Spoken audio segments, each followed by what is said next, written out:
Devils aren't goofy and cute like that. What is this, secret layer drop? Get out of here with that nonsense.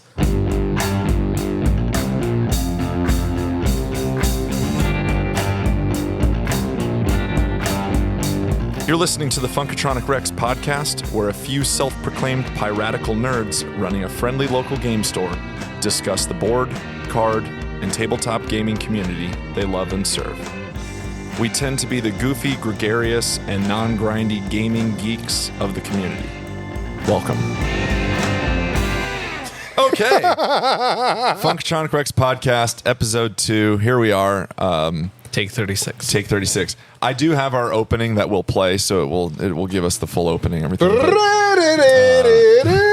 That's not the opening. All right, thought we didn't have a button. Joining us tonight, we've got a special guest who we'll get to in a moment, but we got our regulars, the regulars with us. Who's in the crew tonight? You're not the regular, Paul. You're the guest. Anyway, well, my name is Court. Man. I'm happy to be here and hosting on the Funkatronic Rex podcast. To my right, I have... my name is Michael. I am the magic guy. Yeah. And so much more. Yes, so much more. And then, obviously, we have Mike. Hi, I'm here again. And you are busy gluing things. I'm gluing things. We have a segment about what I'm working on, and so I'm working on something. It's true.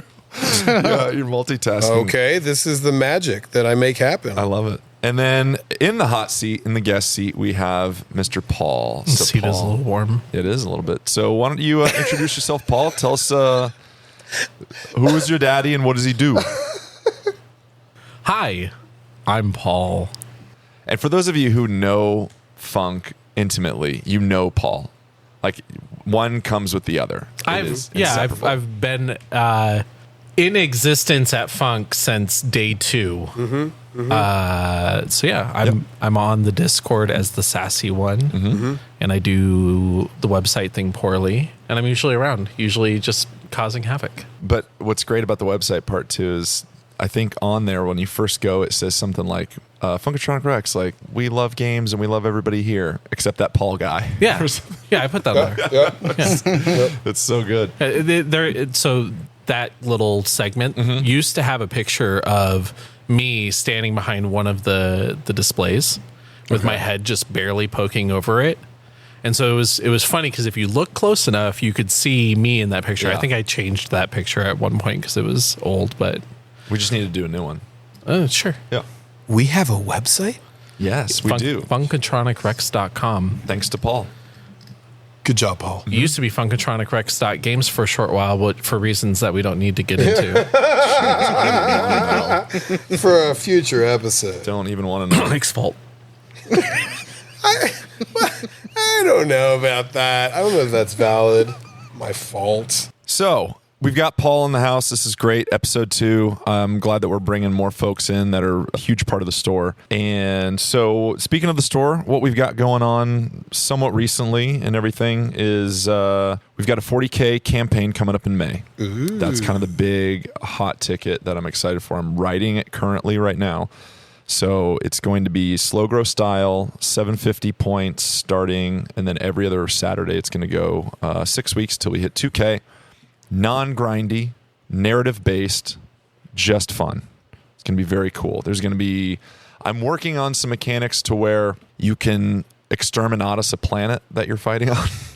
Like, in the campaign, we'll have a map, and at some points on that map will be exterminatus. So for those of us that are not 40K experts, that just basically means Death Star a planet. Death Star a planet. Okay. Blow it up. Yeah. Delete that planet. Thank you. Yep. Except I think Death Starring a planet's probably cooler. Are we aiming for Saturdays again? Yes, Saturdays. Can I reserve a spot? Because I didn't get to play in the last one. And I have an army, I guess, because you own the store? I mean, I'm just hoping if you want to pull I actually get to play. And it's not competitive, so I can't be too salty, right? I mean, I probably still will be, but... Yes, you can. I mean, I don't need to be because it's not competitive. I will be. You will be. Where there's Mike, there is salt. I mean, my people are from the sea. There's salt. It's that simple. Yeah, so that'll be the cool thing coming up in May. I'm excited. We're only going to do one one day of the weekend though.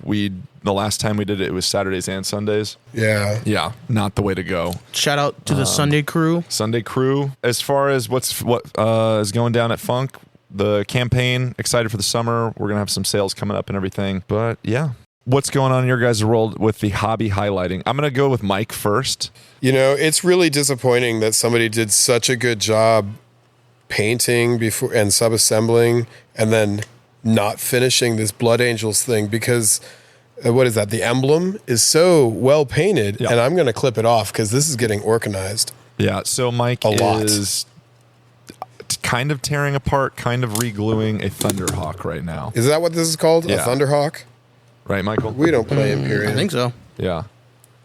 I'm a Xenos guy. Some good guy nonsense. I'm not sure. So, but yeah, he's literally standing, Mike in front of him, and glue and a lighter and a cutting mat, and he's kind of just ripping pieces off of this thing because we're gonna organize it. This doesn't belong there once it's organized, but it's already the right colors. It will go faster. For those that can't understand what we're saying, we're ork-a-nizing, not organizing. No, it's with a K. Yeah, orc. This thing will be a Thunderhawk. Ooh, I like that. Yeah. Thunder. Yeah, Thunderhawk. And Hawk is like H-O-K-K. Mm-hmm. Oh, I'm into it. It's my Thunderhawk. Yeah. Yep. I'm with it. Cool. Paul, what do you got going on in your world hobby highlights? What are you working on? I am giving Star Wars Unlimited a go. Mostly focusing on the multiplayer format. So hopefully we'll be able to see that come to fruition. But I built a deck today in a very quick and haphazard way.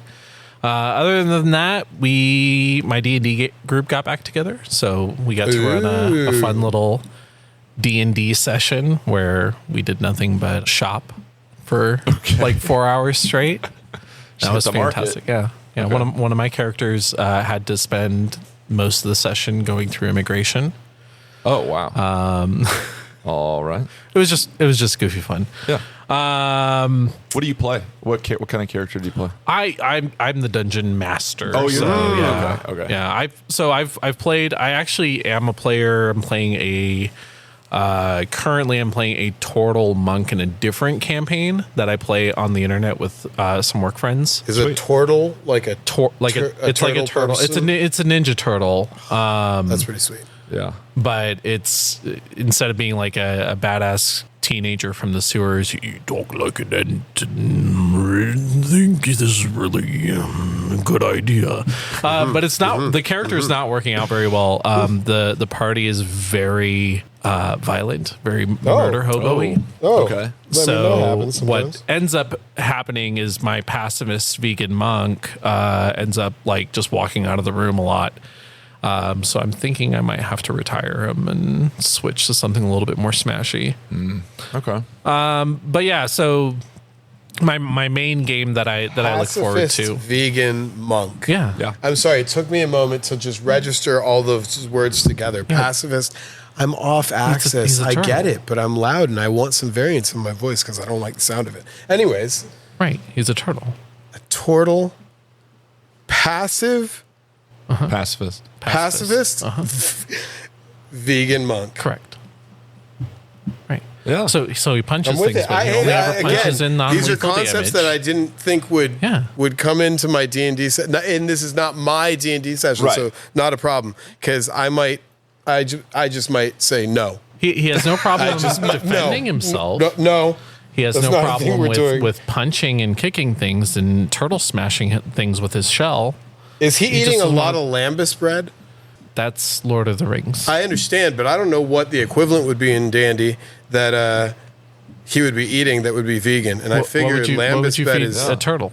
Lettuce, carrots, yeah, apples. But he's a big dude, so he's just eating slices. heads of lettuce. Oh, you're the vegan monk. Okay. Yeah. This is his character. Okay. This is the character. I thought you were describing someone else in your party. No. Yeah. Well practiced. All right, so back into D&D. Yeah. Good. Yeah. So cool. my campaign's been the one that I run. The campaign I've been running has been going for like 3 years, and it's in a world that I designed where basically I call it the dragon apocalypse. Okay. So for the last 1,000 years, all of the known races have been sheltered into one city because the dragons have killed everything else. Oh. And so the party is like So it's like Rain of Fire. Well, this Yeah. kind of sounds like Ooh, Attack yeah, on yeah. Titan. Okay, Rain of okay, Fire. but like fantasy. but fantasy.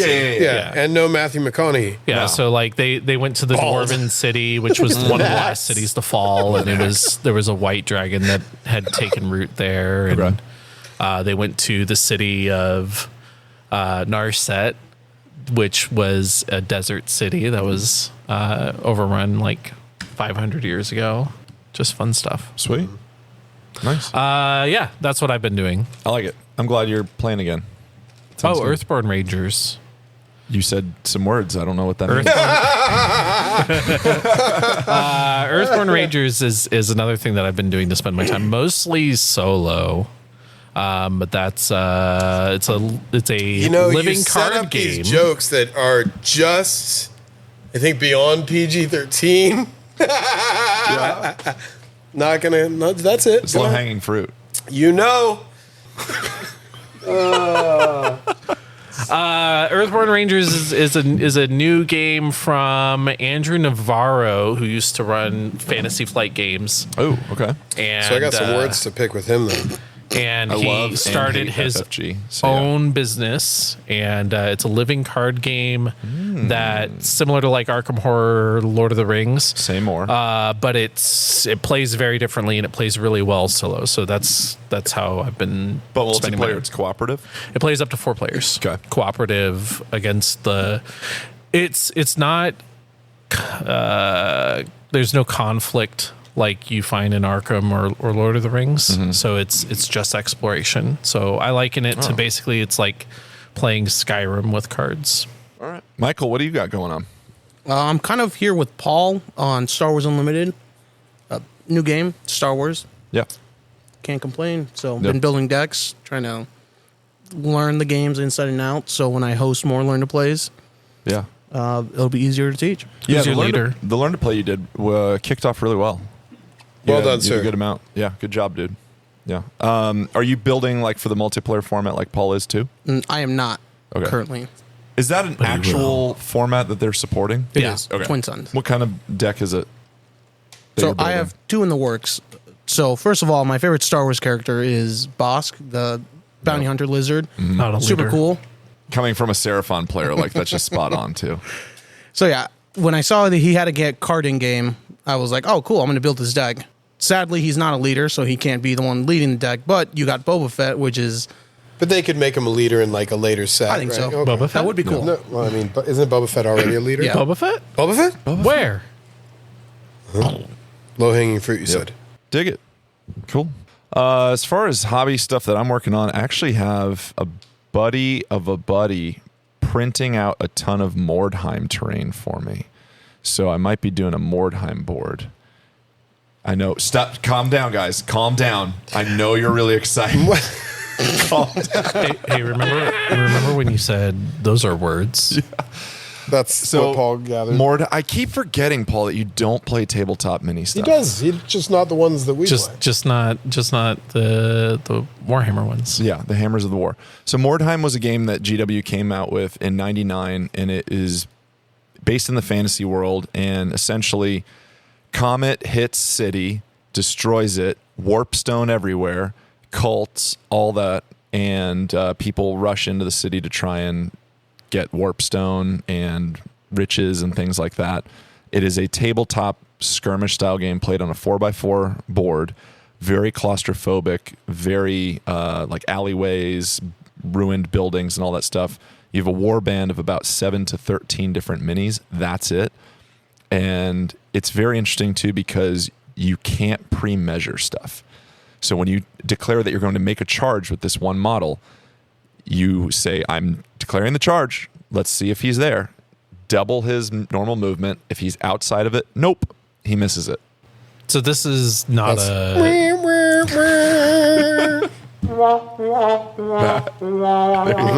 Missed the charge. So this is not still a An official format supported by Games Workshop. It's an old system. It's an old system. It has been Shelved brought back. but like it's still have. You can, yeah. So it's free online. All the rules are free online Right. now. It was kind of big when it came out, and then kind of died and everything. But the community has really brought it back with, I think it was like Broheim and a bunch of other really good websites. And it's fun because it's accessible. Like you only need, it's like Warcry. You only need. yeah, so I was many going to say it models. sounds Yeah. a lot like Warcry. But there's Is this more of a just storytelling the AOS aspect. version of Warcry, basically. Well, Warcry It's a fantasy is version of a- Warcry. Yeah.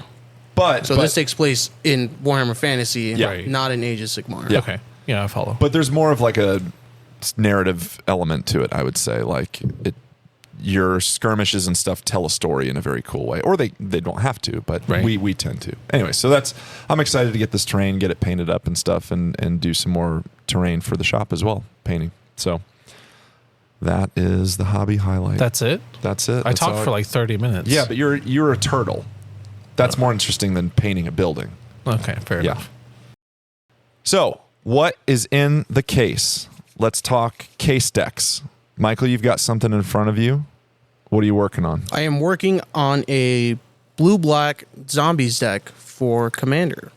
We had two, so I am using the best parts of both and making one solid deck. And then it'll probably go to the case because zombies doesn't really need playtesting. Pretty self-explanatory. Who's the commander in this? It'll probably be Wilhelt? Wilhelt, Yeah. but the Scarab God I think is cooler. Ooh, why don't we play that? Because Wilhelt is Wilhelt's better. what, a 3-drop or 4-drop? He's a 4-drop. Scarab God is a 5. You know, it's going to be the Scarab God. That's what I'm talking about. Decided. Scarab God's more fun. You know, whoever buys it can just swap them out if they don't like it. This is true. Exactly. Yeah. Good. Cool. What are we going to call it? Because that's kind of the fun part. We haven't gotten that far. Yeah, we haven't gotten that far. Okay. With something like this, it's a little, for me at least, it's a little hard just because it's a zombie tribal Yeah, deck. it's very That on the explains nose. it. Dimir zombies. Go. When we make one of Mike's bad deck ideas and like, oh, that's easy, or that's easier just because, you give it a goofy name. Yeah. Goofy deck, goofy name. So it's just straight up Dimir zombies. Yeah, just zombies. So what do we Yep. just call it, like Thriller? No, that's definitely red. That's Grixis That zombies. is. It is. That's Grixis Because of the zombies for jacket? sure. Okay. Yeah, that's 'Cause like of the jacket. Draximundar. Sure. Sure. All day Yeah. long. Off axis again. See Oh, that? there it is. Yeah. On axis. Oh, I Off. noticed. Yeah. On. I got tired of calling Off. you out on it. Hey, here's the thing. I won't be stopped. Go ahead.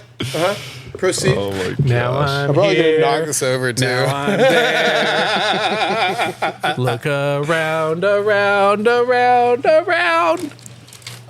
That's my incredible singing voice. beautiful. At work. Yeah. So that's what's in the case, or what's going to be in the case. It's not in the case yet, but by Not the yet. time this is published, it might be in the case. Yes. and we might.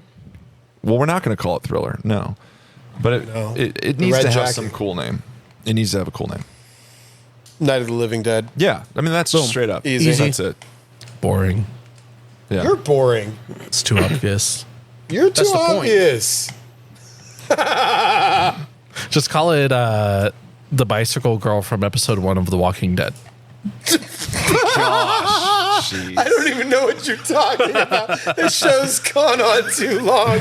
That's We were just talking about this earlier today. It ended, and now it's coming back. It's know. come full circle. It's now the zombie. I couldn't even finish it. Like I was sick for 2 weeks, I like stopped with the watching flu season 2. years and years ago, and I was like, I might as well binge this.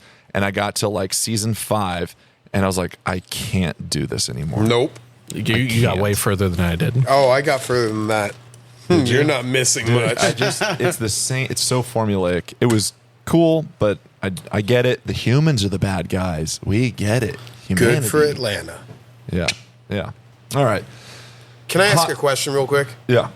Is this a transport? This thing, this Thunder? What did Thunderhawk? It's a Thunderhawk. transport. Thunderhawk. I'm gonna Is double there check. Oh, is it there might be a storm is there rain. an orc equivalent, like a flying transport for orcs? I don't know of a flying. No, I orc don't think so. transport. Don't they just have like a Oh, dock it's jet? a Storm Raven gunship. So, but Storm this Raven one's gunship. obviously a transport. Yeah. That orcs don't have a flying transport. So I just got to seal up the front and have less fun. Ooh, what if it's like dropping a bunch of bombs? Well, Yeah. shh, gosh, get ahead of me. I got the bombs. Just Just put- not here. Just put an orc hanging out. It's going to have front, a ridiculous with a amount of gun. bombs to where, like, how is this thing getting off the ground? Yeah. But I was just wondering if I had to seal up the front because it can't take No, you troops. just put more bombs in it. Well, I mean, what? Just like, it's just rip off the launch bay and you just see they're a bunch just, of like, bombs in tied the front. on. Or what if Or maybe instead they're of bombs, with peeking that. out. Maybe I'm the with orcs that. are peeking out, making sure they're dropping them or something. or what if instead of I don't bombs, know. it's like dropping a bunch of like Gretchen, like in Toy Story 3 when the piggy bank guy, I forget his name, he drops like the monkey bomb and it's all those little red monkeys. What if the Gretchen are riding bombs like in Dr. Strangelove? Yeah. Just a bunch of them. What if One of it's them's gotta have open a and it's just hat. like an orc hanging on for dear life? I think I did that with my DACA jet. Oh. There's an orc hanging on the back, like, ah! Yeah. That's cool. I like it. Okay, thank you. Sorry, I had to No, sidetrack. it's good. Ryan. So we're moving towards hot pulls. Hot pulls. So we're always cracking packs. Always cracking packs in the store. That's and Alex's fault. sometimes there's some hotness in there for sure. So Martin, friend of the shop, showed off. Did you guys all see it? Was it? There's a foil discard with a magic Oh pack. yeah. Yeah, I saw that. That was sick. That was, I've only seen the black discard with the magic pack. For those of you who don't know, I'll post a picture in the show notes, but it was a gold foiled magic card that just says discard across it. And it is apparently a filler card from the manufacturer, the printer, that is literally supposed to be discarded and thrown away. And he got it in his Fallout Commander Fallout deck, Precon promo Commander. It was cool that it was foil. Collector Yeah. booster Yeah. sample pack. Thank you, Yeah, Paul. that's Yes. just a few words. Yeah, it's a few words. But it was crazy. He showed me, he's like, do you know what this is? I was like, I don't know, but I know what it says. And yeah, manufacturing mess up. I love that. Yeah. That is pretty cool. Can I say on the subject of the Fallout packs, like those packs were fun to open for a set that I was pretty torn about coming into. The packs were a lot of fun. I mean, it's hard to hate on a pack where you open 15 cards and 14 of them are rare. You're not wrong. Like, oh, look, and the last one's a rampant growth foil with new art. Yeah. Playable. Let's go. I think the biggest thing for me was my frustration behind it was back in '98 when the first game came out. Like, that's how I spent my nights instead of doing homework, was playing Fallout 1. And so I've always been a fan of the series. And then I saw the decks and I was like, okay, well, there's some cool cards or whatever. And I didn't like ask me 10, 15 years ago, I would have like gobbled up everything that said the word Fallout on it. But these Magic decks weren't speaking to me. And so just opening a couple of the packs and then seeing the VATS treatments and things like that, they were a lot more fun than I expected. That was very hipster of you, but I appreciate it. Well, you It know. was just like, I approve. Yes, it was good enough. But I can understand. Do you want me to? Here. No. I can. Oh, God, what is happening? He's putting his hair down. He thinks he's He's Fabio. flipping it. He's Hey flipping Paul, we it. can't hear you. I got my hair in front of my face.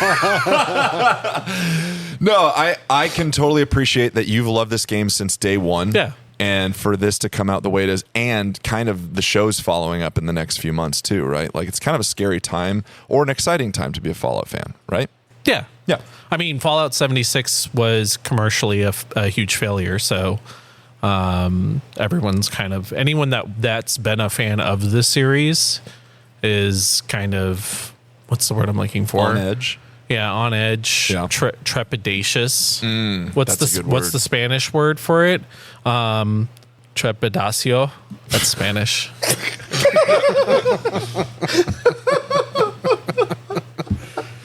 My Spanish is flawless. Beautiful. I like how hard you make it not to curse at you. That's good. Yeah, so hot pulls, that was good. Yeah, and Paul, you tend to pull pretty good on the packs. No, I just buy enough. I just blow enough money that I hit. Yeah, that's good. Hey, as Alex says, and he's not here to declare it himself, I'm just, oh my, what are you, for the, Mike is just going to town on this model. Well, there's an Shipping it ad away. mech nerd in the cockpit, man. I can't have that. This is getting organized. I was going to say, Get him out of there. as Alex always says, spend money, get good. Yeah. Spend money, get good. Yeah, absolutely. There it is. Yeah. There we go. Is that why I bought a store? Yeah. And speaking of that store, we're going to move into store lore, and I want to bring in a fun part of this store that happened recently, which Mike is kind of working on currently. I think this was part of it. So the store lore goes, I was working on a Saturday here. We got a phone call. I picked it up, and it was this lady who was asking if we sell and play Warhammer and stuff. And I said, yeah, of course. She said, well, do you guys take donations? And I said, sure. I mean, you said Warhammer and donation in the same sentence. This sounds great. And Waste not, want not. Waste not, want not. So we were chatting a little bit about what she might have and this and that. But I asked, well, so why are you possibly getting rid of this stuff? Because it sounded like a lot. And she said, well, my brother passed away somewhat recently, and this was his collection. And there's just a pause in the conversation, and I appreciated what she was saying and said, well, thank you for considering us. And so she said, well, yeah, I'm still putting stuff together. There's still a lot we're finding, and we gave most of it away, or what we thought was most of it away, to his best friend. But we found a lot more. And so I don't want to take it to Goodwill. I don't know what to do with it. And you guys came up on Google, so here you go. And I said, well, great, thank you. So 2 weeks pass. She phones up again. I answer. She says, hey, I'm going to come in today if that works for you. I'd love to just drop all this stuff off. I said, sure. She comes in and brings in, I want to say, 5 boxes.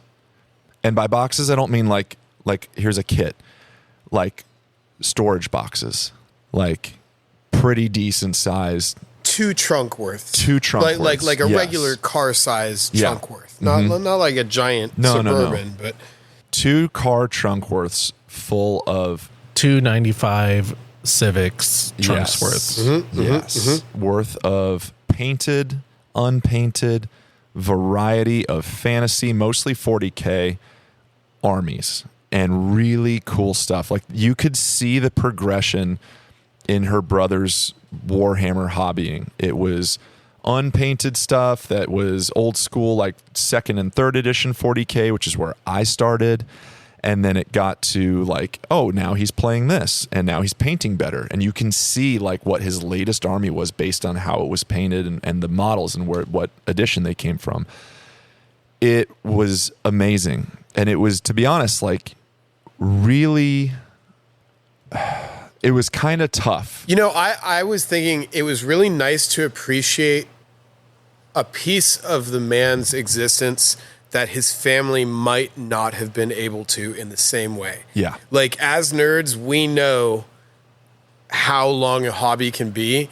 And I don't think his sister knew she had something that mattered to him. Sure. We got to like really go through it and see like, wow, he got good at painting. Yeah. This is a well-painted army. And no, it was a very interesting experience. Yeah, it was kind of surreal. Jessica, correct? Jessica, I'm Thank pretty you, sure. Jessica. Yeah, thank again, you if you're listening. Sorry again for your loss. Yeah, and Sincerely. it was tough, like going through this stuff because, yeah, you could see how much time and effort he put into these models and armies. Certain like this was when he was playing Chaos, and that's clearly 5th edition. Oh, wow, he must have gotten into Space Marines when the new models dropped during this time, and it was cool. And it was just really neat to see this collection, and we wanted to honor it. And so we spent, I think, like a week re-gluing pieces that kind of got busted, finding new parts that were kind of scattered throughout different boxes, and piecing all this together and gluing things that were busted off. And I was so moved by one of these armies. It was this beautiful purple Space Marine army that he converted in really cool ways. Like all of his jump pack Marines were like jumping off of antennas. One of the coolest ones was this dude who's got like an axe coming down onto a guardsman who looks like he's praying to the Emperor. Like from behind, just he's like, you're going to die. It was so metal. And so I needed to to trade in for this army, so I snagged it, and I That wanted it piece to live on. was done when they were still doing pewter. There are pewter pieces. Yeah, Yep, a lot of the army. A lot of them. So a it lot was of this metal. stuff was met. Yes. There's Paul. There it is. Yep. Thanks. I'll be Don't here all night. encourage him. That's a bad idea. That's much more appropriate. Yeah, you're right though. But a lot of the stuff was old school. It was cool. So I wanted to keep this army, so I traded in the shop for it, and I felt compelled to keep it and play it. So thank you, Jessica. You are definitely part of the store, and your brother is definitely part of the store, and we're so thankful that you chose us to pass on his Warhammer hobby. Yeah, that is our store lore. Let's move on to our main topic of the evening. This is good game, bad rule book. And this came about because the other day I popped in and Mike, Gianni, Paul, you were there, and who else? Cristo. And Cristo. Joined us. Cristo. What's up, Cristo?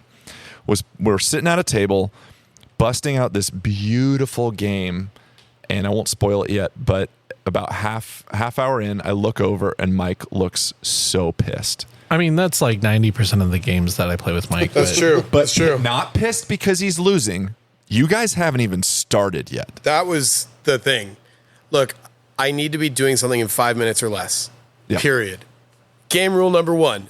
I need to be doing something in 5 minutes or less. If you're still talking after 5 minutes, I've tuned out. I want to go take up smoking again. And no, I'm done. 5 minutes or less. We're doing something. Stop wasting my time. Okay, then I'm just going to pass it to you, Mike. Tell us about your experience. I don't even What want to game- talk about what- this you game. It was have so to. frustrating. What was the game? What was the game? I'm sure there are people out there with a lot more patience to read bad rule books and a lot more patience for poor tutorial videos. Oh, man.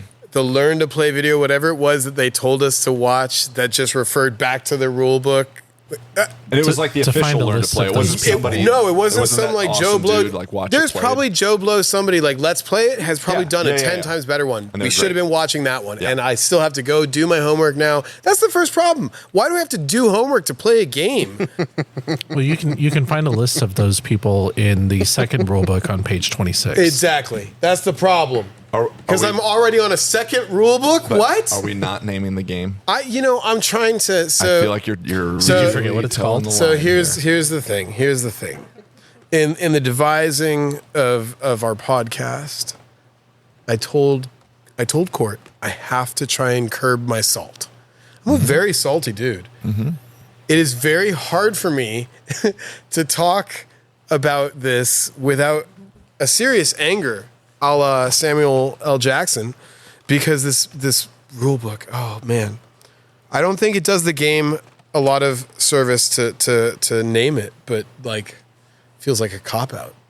I don't know. Do I name the game? Yeah, we had one copy. It was what, $160, right? Oh, you know what? Yes. No, I am going to name the game because insert bleep word here. Chicken. 2 years ago. It was about 2 years, right, Paul? Yeah, about 2 About years 2 years ago. 2.5. 2 years ago. I think it might have been more than Kickstarter. 2 years ago. 2 years ago. Okay. I will actually never do Game Town. Kickstarter again. Not because Kickstarter's bad, but because Kickstarter's bad. And because the people that use it shouldn't be. And I'm so challenged to not throw shade. Yeah. 2 years ago, I was very excited about this game. Very, very, like, thrilled. Like, sold, traded off stuff. Like, oh, I got to trade this. And I wheeled and dealed and made a deal with Uncle Paul here for the all-in. I want all the models. I want all the content. I want all of it. Supremo version You still want all of it. of ISS Vanguard. Wasn't it supposed to show up today? It was supposed to show up today, March 11th. This is like 2 years later. Wow, perfect. It was. I have the email that says I was expecting a FedEx today for this game that last month I decided I'm going to crack the demo copy because I'm sick of waiting for this game that somehow the demo copy that we received. I've had a retail version on my shelf for at least 9 months, but somehow the guys that kickstarted this game and talked me into, I am going to go ahead and all in. What was it? Like $260. $260. I want the all-in thing. It was probably more than that, man.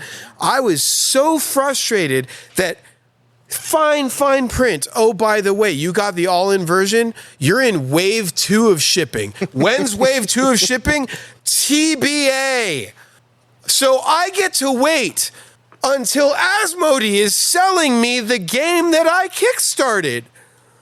I think Court laughs because he knows how challenged I am to not tell them to go themselves. I think the best part was when Christos saw us playing. He's like, "Oh yeah, I played this game. I played this months ago. I played this game was like, a year ago. Kidding me? This game was cool. This game is cool, and I kickstarted this." Oh man, I'm so frustrated just thinking about ISS Vanguard and the lousy kickstarting whatever the crowdfunding obviously worked. You got your game produced. You sold it to Asmodee before you sent me a copy when I was all in. That is not cool. That's as nice and PC as I can put that. Not cool. Shame on you. Like, you guys should have seen how happy Mike was for this game. Like, this was the happiest I had probably ever seen. I'm going to outer space. It's a campaign where I go to outer space and the whole thing's in a book. I can do it with my friends. I can do it alone. This is rad. He was 2 like years a kid later, at Toys where's R my Us. He game? was this happy about Where's it. my game? Well, you got, okay, let's fast forward because I know we're going to bring Salt again. Oh, man. You got the game. You crack it open. It looks gorgeous. You know what? It looked good for sure. That said, for $160, why am I paying extra for plastic models when there's a bunch of punch-outs and it's just like a cool mini or not game? I don't need any of this crap. It's book and card driven. Book, cards, and dice, and you sold me in the all-in with minis and they look gorgeous. Oh, but you don't get them till 2 years later. I was told this was going to be the bad rulebook podcast. I think it's turning this into is bad Kickstarter. Crowdfunding is off. Crowdfunding is garbage. Podcast. Okay, we're sitting at the table. You crack open the rule book. You're going to start playing it.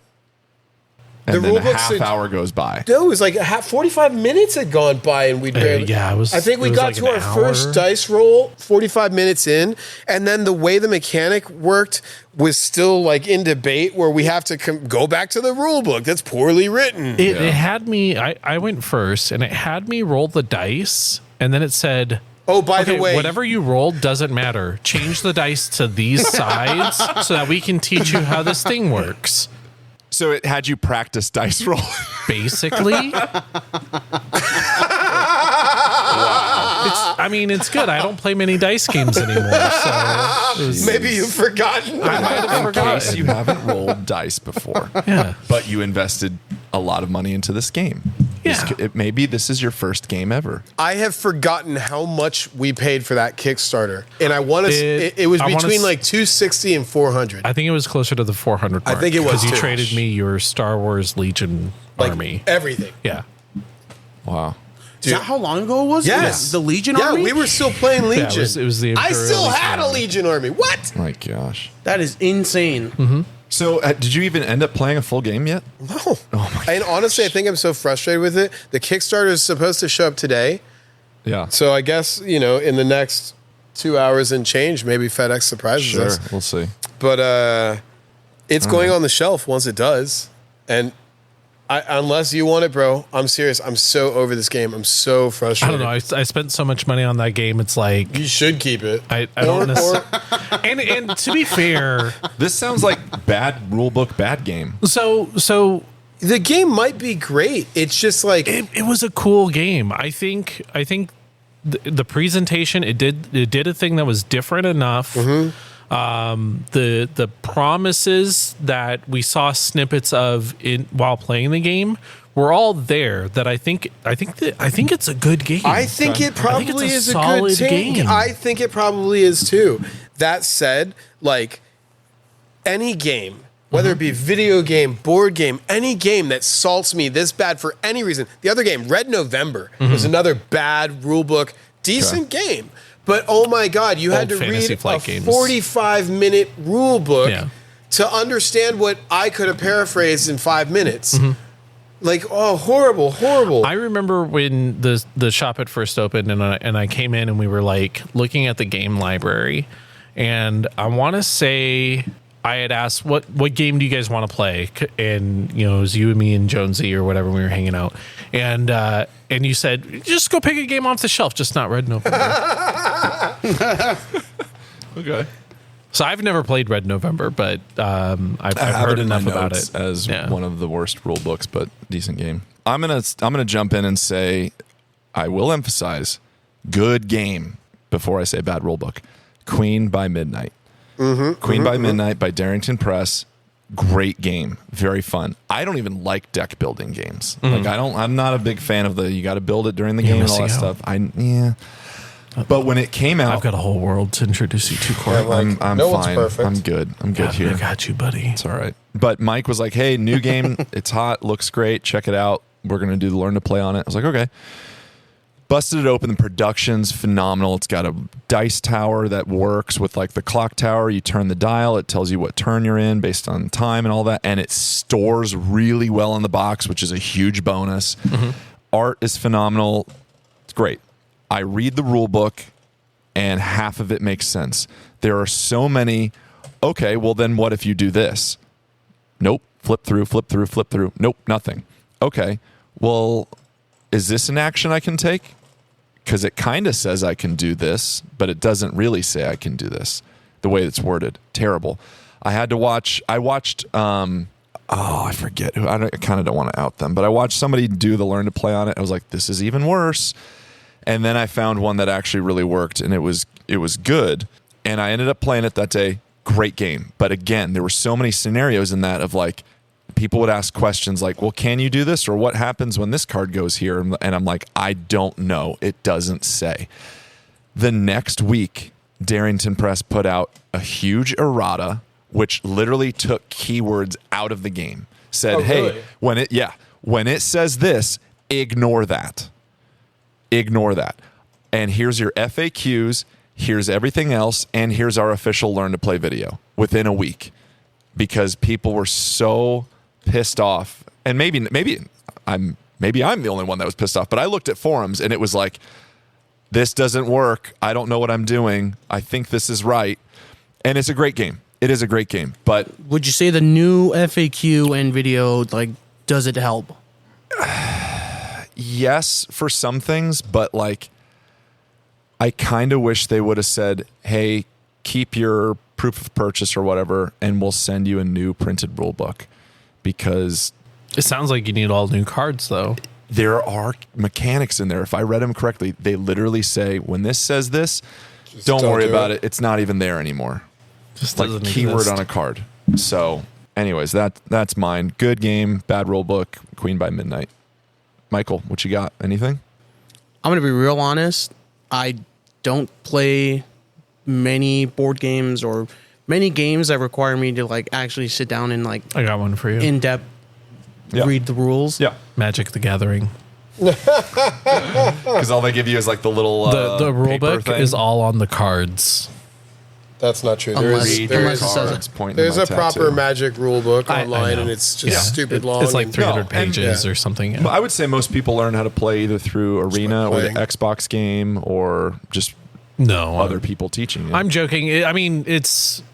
So I remember back when I was playing, when I first got into the game in 4th edition, they used to give you the little pocket rule books. I think I still have one.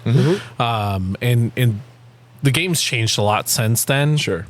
But like ultimately what it boils down to is now if a rules question comes in and you don't have a judge standing by, it's like, well, according to 207.6, this happens. And that's not a slight on Wizards of the Coast or anything. Like it's an incredibly complex game with 30,000 rules modifying pieces. So I get it, but like, all right, to be honest though, like in like real world experiences, that doesn't really come up. Like we've had, obviously, you know, working here, we have people ask us magic questions and whatnot, but most of them have been like just pretty easy. Like, oh, cool, they're easily solved. I can't really name something off the top of my head that was like, oh, well, you have to dig into section 300 C and then subtext D to get your answer.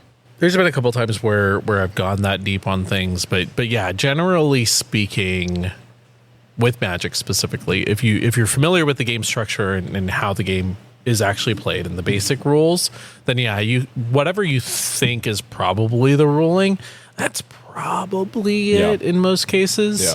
Yeah. But yeah, there's a couple outliars. But yeah, 100%. I was just kind of like, that's a game you play with a very complicated rule set. I will admit, I have not sat down to read this rules no thing. One has. So One, I think you'll agree with me, Paul, since you're a fellow LCG fan. I really like the way FFG does here's your learn to play book and here's your rules references book, which I know when people first get the game, you're like, oh my God, there's 2 books on this. But no. Do the learn to play. Right. Here's everything that's really good. They do a really good job of that. Yeah, no, well, like fantasy, that's I mean, new, right? Like newer. So I did air quotes in an audio format. You suck. Yeah, that's true. So part of the thing with Red November is Red November came out around that time in like the 2008 to 2015 era of Fantasy Flight games. It was a great time. It was a great time. They made wonderful games. Almost every single rule book was hot garbage, and they were all overcomplicated. They didn't flow in a logical progression. And so one of the big core tenets that Fantasy Flight had recently, that was probably right before COVID, so probably around 17, 18, is they went through and they started doing the rules reference and learn to play guides with a lot of their, especially their card games. Yeah. And it's been a world of different. I think most people look at a Fantasy Flight game now and think, oh, that's a great rule book. It taught me how to play the game. And then if I have more complex questions later, I just look up, the rules reference. Yeah. And it's structured in a way that makes sense, and you can usually find what you're looking for. Yeah.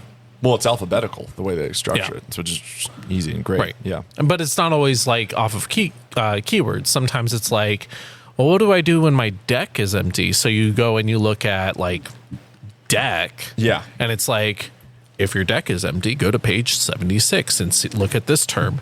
And so they do that in the rules reference where it makes a lot of sense a lot of times. Not always, but like that's one example. No, I think that's a good way to do it too. I feel like talking about Fantasy Flight games and their games, I just remembered one thing that I don't know if it falls into this category, and I might even be just misremembering it as a whole, but there was something with their Star Wars collectible card game, the dice rolling one, Star Wars Destiny, where I'm pretty sure they made a ruling where if a card tells you to make either or option, instead of going for the one that you can complete, you can just choose to do one that you cannot fulfill. Like one of Mike's favorite cards, Let the Wookiee Win, I think either like let you discard some cards or something else, and like, oh, cool, I'm going to choose to discard the cards, but I have no cards in hand. So like this card now did less than what it used to do prior to this. Now, again, I might be misremembering it, but I think that's what it was. If you gave your opponent a choice, your opponent could choose the one that didn't affect them. If they didn't fulfill the requirements. So, to put it in Magic terms, it was like if I play a card that says opponent chooses sacrifice 2 creatures or you draw a card. The opponent had no creatures in play, then they could choose the sacrifice 2 creatures option. And up until that point in Destiny's life cycle, we weren't sure how that worked, so we were playing, okay, you have to choose the option that changes the game state. Oh, okay, yeah. And so that's kind of how that the verbiage worked. of the card was specifically force an opponent to choose A or B. And the ruling was specifically the thing you're forcing is the choice, but they can choose either or. Okay. And that ruling is dumb. That's it. One thing that they do, because I'm a big Lord of the Rings LCG fan, it's one of my favorite games, there's the Grim rule. Yeah. And Arkham kind of has this, right? Yeah. So it's, for those of you guys who don't know, it's if you can't decide what happens based on a ruling, you take the worst case scenario. I like that. And it's because it's just the There's Grim a rule. It's rule. like, Yeah. there it is. Actually- Oh, would I draw 6 or 7 in this? Nope, you draw 6. Oh, does this make this guy die? Does that happen? I can't find any clear. Yep, he will die. The specific ruling for the Grim rule is if you have a rules discrepancy or Yeah. you need to look up a rule in the rule book, instead of stopping the game and looking up the rule, choose the worst option. Yeah, the worst. And that's case a great scenario. rule. Yeah. Interestingly, the Earthborn games, or Earthborn Ranger game that I've been playing has a similar rule, except it's called the Delightful Rule. And the Delightful Rule says the opposite. It's like if you Inverse. ever have to look up a rule, you choose the one that best suits you guys. You do you. Yeah. There it is. Okay. Choose which Does one Champions best have suits. something like that? I feel like Champions it has to, right? has I forget what they call. I don't think they call it the Grim Rule, but it basically like, has it's the the Grim same Rule. thing. Cool, because like again, I very rarely read rule books. Like the only time I really do is like to reference specific like yeah, scenarios. and usually whatnot, you 'cause- have me teach you. Yeah. Bad idea. Or like just watch a YouTube video. You But- do the same thing. Bad idea. Yep. I had a couple of games written down, and we've been on the topic for a minute, so speed things up. One of the Mike's just eating Cheetos into the mic. This is the funk right here. Like this is the Free You were ASMR saying right something? here. Gosh. Hang on. This is when this podcast. hold on, I have to wait for this Cheeto to get Wait, soggy. no. This is when this podcast turns into ASMR. Go. Just go. Just give us the crunch. Yeah, man. it's Give us hard the to crunch. it's hard to Give us the chew crunch. when you're laughing. Give us the crunch. Just don't laugh. That one sounded wet. What is that? That's oh something my else gosh. going on. Oh. This is some, The some card, card, flipping. flipping. Yeah. Okay. What do you got, Don't Paul? name it. What do you got, Paul? So I only thought of like 3 games. So one of the only game that I'll talk about unless there's time is Dark Souls. Oh, And this kind of cycles back to the That game was Kickstarter hard. thing. So Dark Souls is pretty infamous at this point for having one of the worst rule books ever written. The game was virtually unplayable, and on top of that, you were trapped in a game that was like over cumbersome, and they tried too hard to emulate the video game. the video game. Yeah. But the game was still a good game, and the miniatures were beautiful, and you know, some of us spent way too much money on it. There's a lot of expansions me. for it, right? There were at the time So many different boxes. I remember seeing. yeah, I want to say it was something like 14 expansions that were all released at the same time. Before the Kickstarter completed, the expansions were available for purchase with the game, and so the game hadn't even been finished yet, and you were being asked to commit to buying these gosh. basically miniatures. Yeah. So I bought a lot of it because ultimately I was like, oh, I love Dark Souls, and I can use these miniatures in Dungeons and Dragons if the game turns out to be a flop. So I don't regret it. But one of the things that was cool about it was the rule book was rewritten by the community on Board Game Geek. And so there's fan written rules that you could get. And then later on, the company that made it, Steamforge Games, went on to release a second Kickstarter that had a revised rulebook that apparently fixed a lot of it. But at that point, I didn't really need to get into it. But those rules are available online, and if I ever wanted to cycle back to that game, I could play it. But that was a game that really stood out to me, and I think that kind of like I said, cycles back to ISS Vanguard. Did we ever say the name? Did I just spoil it? We did. No, we All did. right. So that cycles when Mike's talking, I just don't listen. That's right. So it cycles back to ISS Vanguard, where it's like, Kickstarter games or crowdfunded games in general tend to be one of those buyer beware moments. It's like you don't necessarily know what you're going to get. And a lot of those games end up shipping broken. But you also have several games like Earthborn Rangers where It's just plugging away. like I said, I'm playing the game right now. Yeah. I'm loving it. I'm having a great time. All That was a game that was well designed and has a solid rule book and has a really good team. And so you'll have those wins, you'll have those misses, probably more misses than hits. But yeah, like ultimately that was one that really stood out to me as being another one is Gloomhaven. It's pretty similar. Gloomhaven is the big board game for a long time. It's been dethroned a little bit. Lower price point than ISS Vanguard. This is absolutely accurate. Better reviews. More playtime. Without having played either one. And the rule book in Gloomhaven is pretty. You've played Gloomhaven. I thought we played it together. I watched you guys play it. I think I played it for like 10 minutes. I was like, this is too busy for me. Yeah, it was a lot of thinking for your little monkey brain. So what he said, but no. So the Gloomhaven, the first rule book was pretty rough. It was, things were laid out poorly, very Fantasy Flight-esque.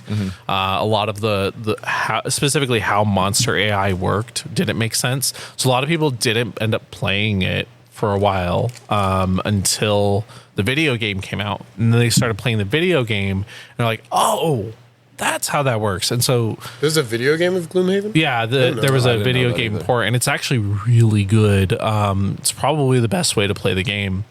And it's straight up just the board game in 3D with 3D video game characters, and it plays like a tactical game like XCOM. Once a lot of people started playing the video game, they figured out how the rules work, and then they either just stuck to playing the video game or they figured it out.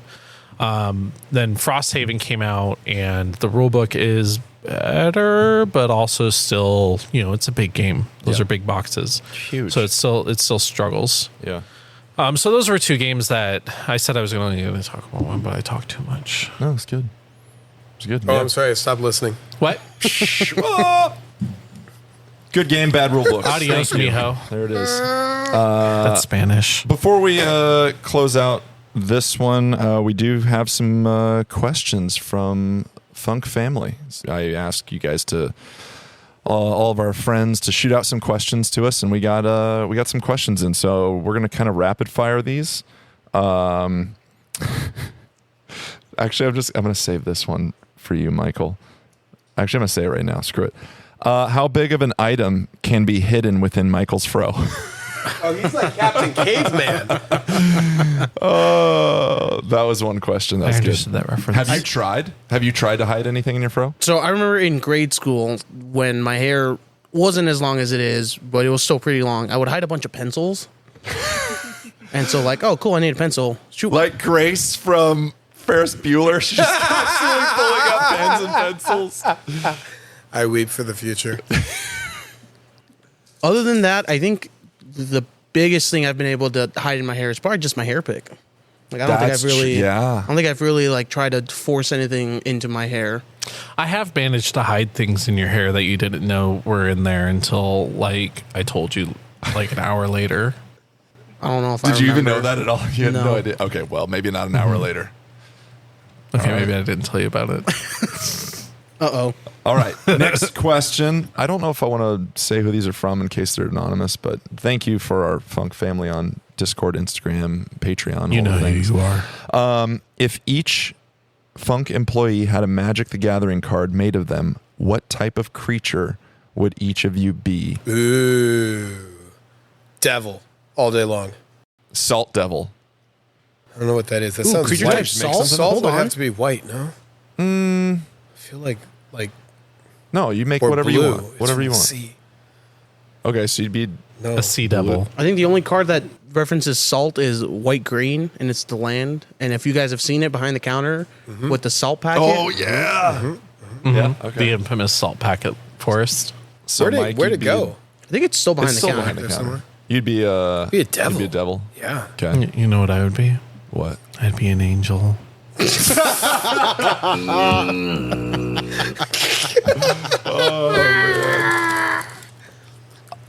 Oh, I'm not changing my answer.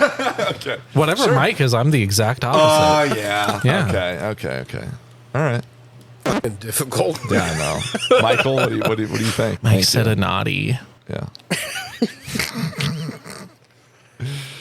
Michael. The first one that comes up in my head, it's probably just wizard. Yeah. Oh, I'd see that. Cast a spell. Capybara. Oh, yeah. Sammy, speak up. You're here, guys. Oh, If you're okay. Sammy hasn't spoken Capybara up at all. definitely on this. wins. You'd be like the Come here, Sammy. capybara Come here. mutant. Capybara giant I'd be a wizard mutant. capybara. Yeah. Wizard, giant, capybara, mutant. You get 4 keywords. What? I only got one. It's because you're Yeah, not but nearly as Angel, fancy dude. as him, Angel, and you come on. took a bad That's really choice. good. But I'm an angel. Shut up! I'm going to throw Cheetos at you.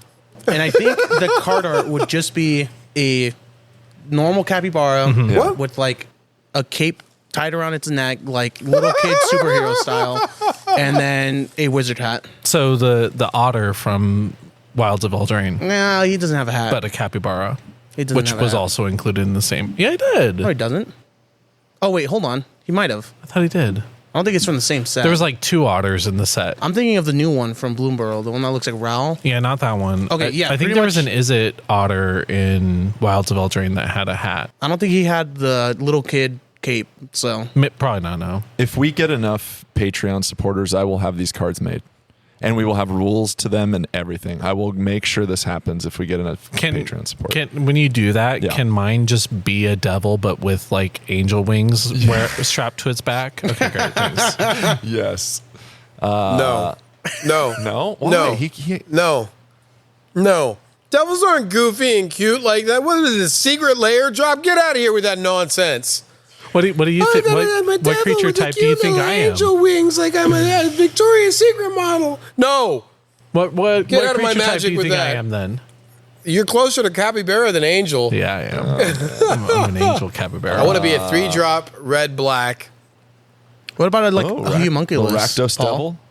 but it's got to be like all colored. Like I feel like it's 2 black. No, 1 black, 1 red, and one of those half like hybrid pips. Yeah. So you get Trying your so hard choose. right now. No. It's going to be a small little utility thing. I'm not legendary. I'm just like a utility creature, like something like, what's this, crime novelist?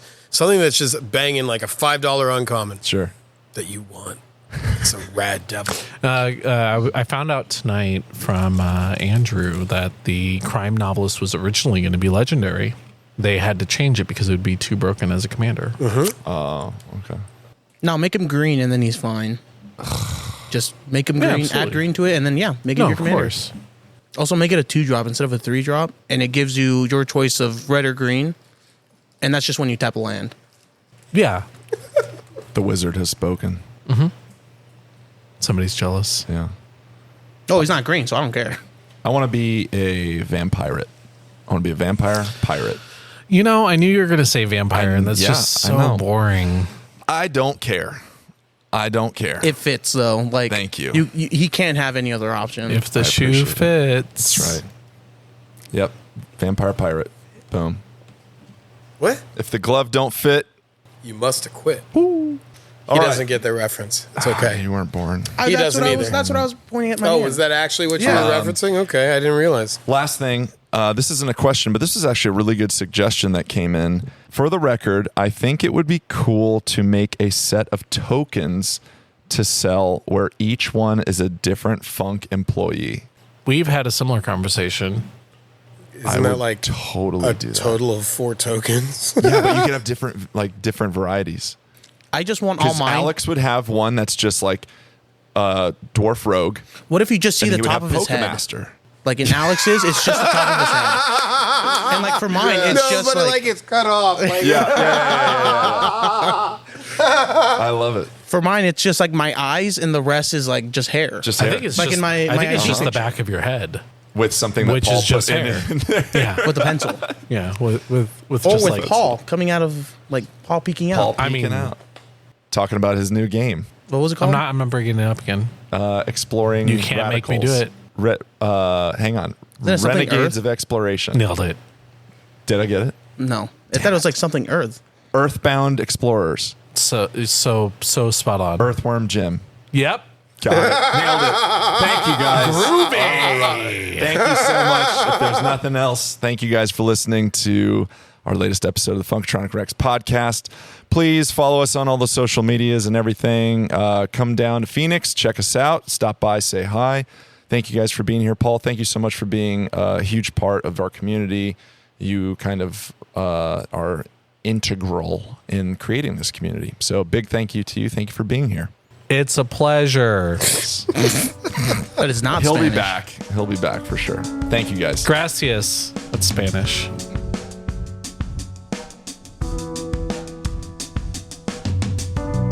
Thank you for listening to the Funkatronic Rex podcast. You can find more of the funk at funkatronicrex.com, Facebook, Instagram, and Discord. If you'd like to support the funk and the shop, please join us on Patreon and become a patron of the funk. If you're in the Phoenix area, please swing by and come check us out. We'd love to meet you and get a game in.